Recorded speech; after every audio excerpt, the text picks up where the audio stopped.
D चौक के एहतजाज में और इमरान खान पर आने वाले बुरे वक्त में अगर पीटीआई का इमरान खान का किसी ने साथ दिया है तो वो गिने चुने लोग हैं। और इन गिने चुने लोगों में एक शख्स जिसका नाम आता है सलार खान काकर, जो बलूचिस्तान से पीटीआई की नुमाइंदगी करता है, लेकिन जब भी लीड करता है फ्रंट से लीड करता है और बिल्कुल दबंग अंदाज में टका के रख देता है। अपने तमाम जो पीटीआई के हरीफ हैं उन पर भारी पड़ता है और हमेशा फ्रंट से लीड करते हुए इमरान खान का साथ देता है और इमरान खान की कॉल पे हमेशा लब्बैक कहता है। इसको डी चौक से आने के बाद बलूचिस्तान वापसी पर गिरफ्तार कर लिया गया था, उसे लापता कर दिया गया था। बाद अब वो मंजर आम पे आया है। इसके बावजूद को उसको इंतहाई बुरे अंदाज में रखा गया, उस पर टॉर्चर किया गया और कपड़े डाल के उसको पेश किया गया जैसे कोई दहशतगर्द हो। लेकिन इसके बावजूद उसका हौसला बुलंद है और वो इमरान खान के साथ खड़ा है।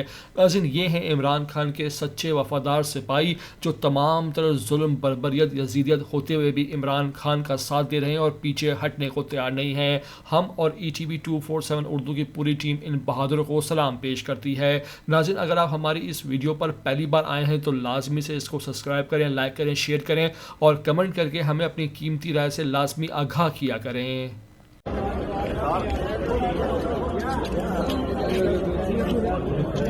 नहीं अभी आपको सामान लग जाना जो आपके पास नहीं सारे का निशान बना यार। बस बस बस ए दे फात से हाँ हाँ फोटो वीडियो बनवानी है अगर